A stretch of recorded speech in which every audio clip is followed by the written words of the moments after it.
जब पीड़ा महसूस करता था तो मैं भी दिल्ली में उतनी ही पीड़ा महसूस कर रहा था जितनी कि आप कर रहे थे। और उसी कारण मैं तुरंत चला आया था। उस समय की सरकार के साथ कंधे से कंधा मिलाकर आपके दुख दर्द को बांटने के लिए प्रयास किया। जब दिवाली का त्योहार आया, मेरे लिए दिल्ली में यार दोस्तों के बीच दिवाली मनाना बड़ा सरल था। लेकिन मेरा मन कर गया कि जिस धरती में अभी अभी आपत्ति से लोग गुजरे हैं, मैं दिवाली मनाने के बजाय अच्छा होगा कि मैं श्रीनगर चला जाऊं, और मैं यहां चला आया था।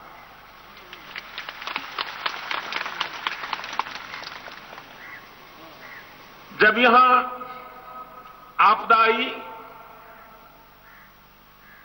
उसी समय चीन के राष्ट्रपति भारत यात्रा पर आए थे और उन्होंने डेट भी ऐसी चुनी थी कि वो 17 सितंबर को मेरे होम स्टेट गुजरात आना चाहते थे। और 17 सितंबर उन्होंने इसलिए पसंद की थी कि वो मेरा जन्मदिन था और चीन के राष्ट्रपति बड़े उमंग के साथ मेरा जन्मदिन मनाने के लिए योजना बना करके आए थे। लेकिन मैंने उस समय घोषित किया था कि कश्मीर में बाढ़ के कारण मेरे बंधु पीड़ित हैं, मैं जन्मदिन नहीं मना सकता। और मैंने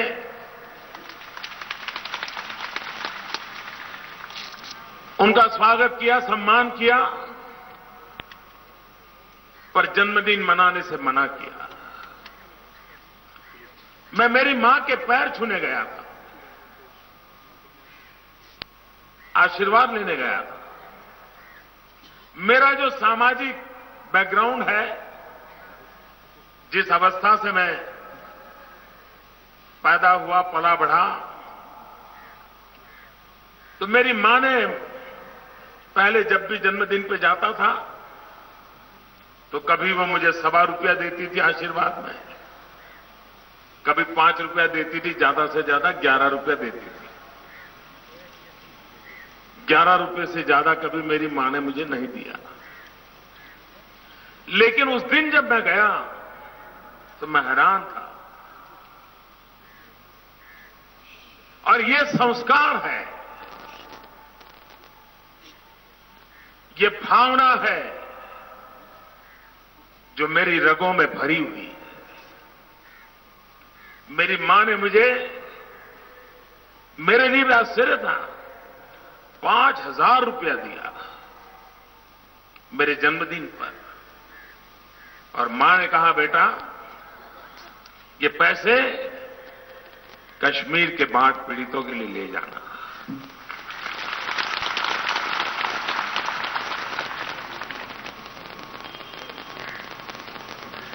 ये संस्कार की ताकत है जो मुझे आपके दुख दर्द को बांटने के लिए प्रेरणा भी देती है, ताकत भी देती है। आपका प्यार मेरा हौसला बुलंद बनाए रखता है।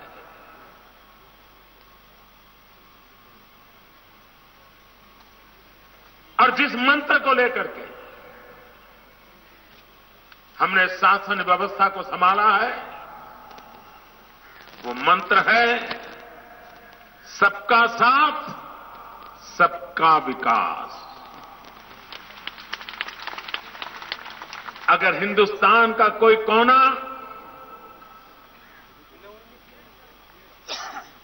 न साथ हो तो मेरा सपना अधूरा रहता है। और हिंदुस्तान का कोई कोना विकास से वंचित रहे तो भी मेरा सपना पूरा नहीं होता है। और इसलिए हिंदुस्तान का हर कोना, हिंदुस्तान का हर भूभाग, हिंदुस्तान का जन जन, उनका हमें साथ चाहिए और हर कोने का, हर जन का विकास चाहिए। और इस सपने को पूरा करना है तो मुझे भी जम्मू कश्मीर में वो दिन लौटा के लाने हैं जहां हिंदुस्तान इस सरजमीन पर आने के लिए पागल हुआ करता था। इस मिट्टी को माथे पर चढ़ाने के लिए वो लालायित होता था। अगर थोड़े से पैसे भी बच जाए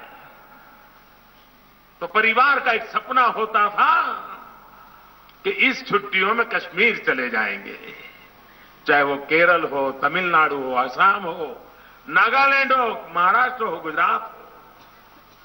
हर परिवार का एक सपना हुआ करता था कि पैसे बचाओ, अगली साल कश्मीर जाने का कार्यक्रम बनाएंगे।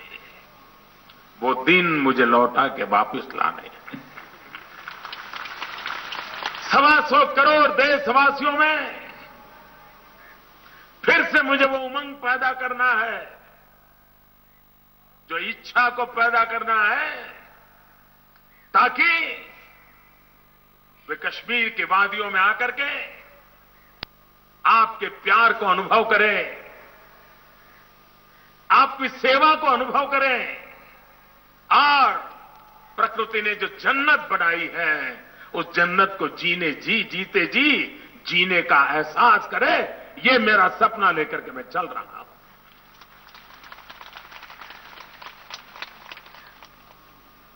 कौन कहता है कि संकटों के बाद भी उभरा नहीं जा सकता?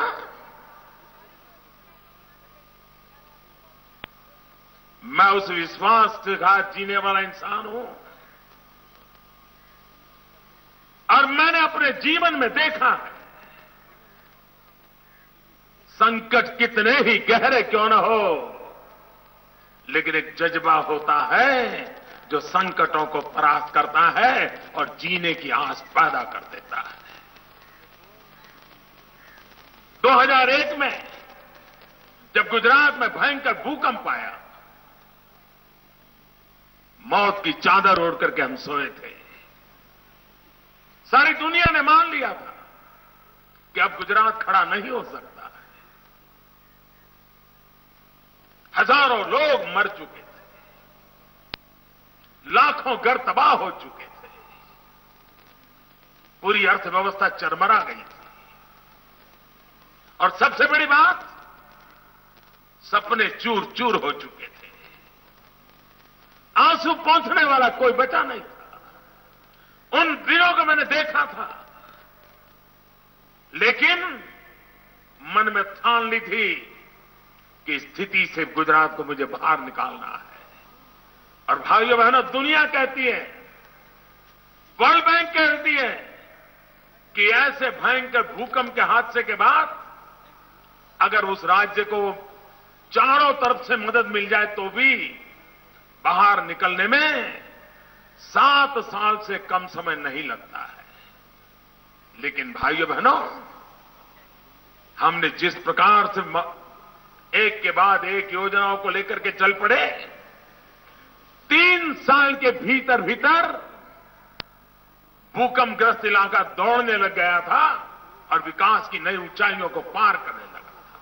जो कच्छ, भूज भयंकर भूकंप से पीड़ित था, वो आज हिंदुस्तान के सबसे तेज गति से दौड़ने वाले जिलों में उसने अपना नाम दर्ज करा दिया। और इसलिए मैं कहता हूं, कश्मीर ने बहुत कुछ झेला है, अनेक संकटों से गुजरा है।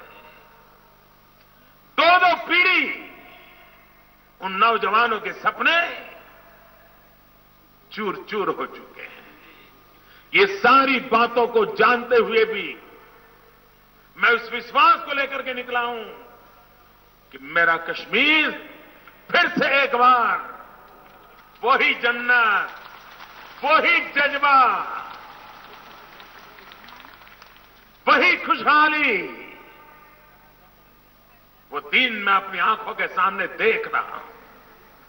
और मैं सिर्फ सपने देखता हूं ऐसा नहीं, उन सपनों को साकार करने के लिए एक के बाद एक कदम उठा करके,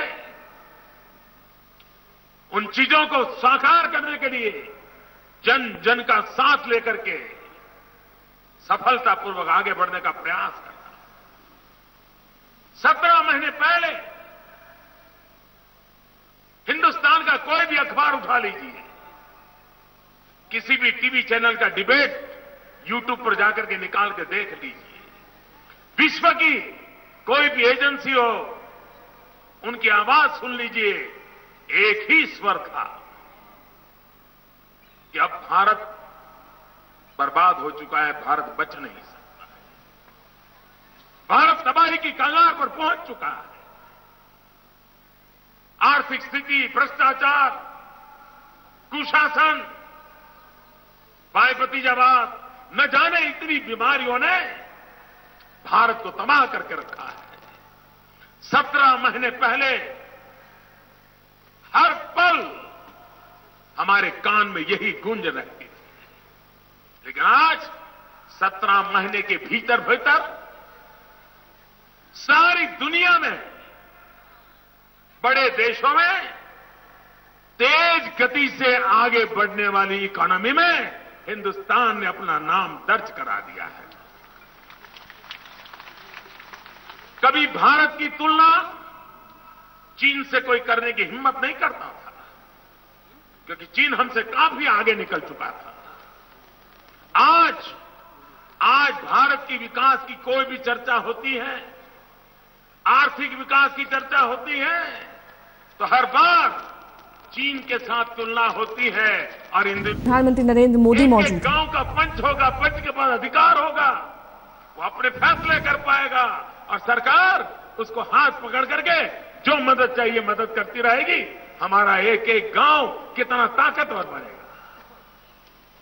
इस जमहूरियत की कसौटी पर वाजपेयी जी ने जो सपना देखा था, कश्मीर के लोगों ने पूरा करके दिया है। और इसलिए मैं उस महापुरुष के शब्दों के लिए आज कश्मीर के मेरे लाखों भाइयों बहनों को शत शत नमन करता हूं, मैं उनका अभिनंदन करता हूं। उन्होंने जमहूरियत को यह ताकत दी है। भाइयों बहनों, कश्मीरियत के बिना हिंदुस्तान अधूरा है, सिर्फ कश्मीर नहीं। और इसलिए उस कश्मीरियत जो भारत की आन बान शान है, अगर किसी को सच्ची बिन सांप्रदायिकता सीखनी हो तो इसी की धरती से तो निकली थी। वो सूफी परंपरा कहां से आई थी? इसी धरती से आई थी, जिसने जोड़ना सिखाया था, संबल बनाना सिखाया था। और वही तो परंपरा, वही तो हमारी कश्मीरियत है। और दुनिया कितनी ही बदल क्यों न जाए, इंसान आसमान में घर बसाने की ताकत बना ले, लेकिन इंसानियत के बिना कुछ भी आगे नहीं बढ़ सकता है। और इसलिए जिंदगी कितनी आगे क्यों न बढ़े, टेक्नोलॉजी हमें कहां से कहां पहुंचा दे, आर्थिक प्रभु संप्रभुता हमें कितनी नहीं ऊंचाइयों पर क्यों न ले जाए, लेकिन इंसानियत का, हमारे भीतर का जो आत्मा है, वो ही जीने के लिए, औरों के जीने के लिए, सबके जीने के लिए एक प्रेरणा देता है, ताकत देता है। और जिसे मैं पहचानता हूं, उसके लिए मैं सब कुछ करने के लिए तैयार हूं। कैसे होनहार नौजवान है। मुझे कभी ये स्टेडियम में पहले भी आया, तब भी मेरे मन में विचार आया। 30 साल पहले स्टेडियम में मैच खेला गया था, 30 साल पहले। जिस प्रदेश के पास परवेज रसूल हो,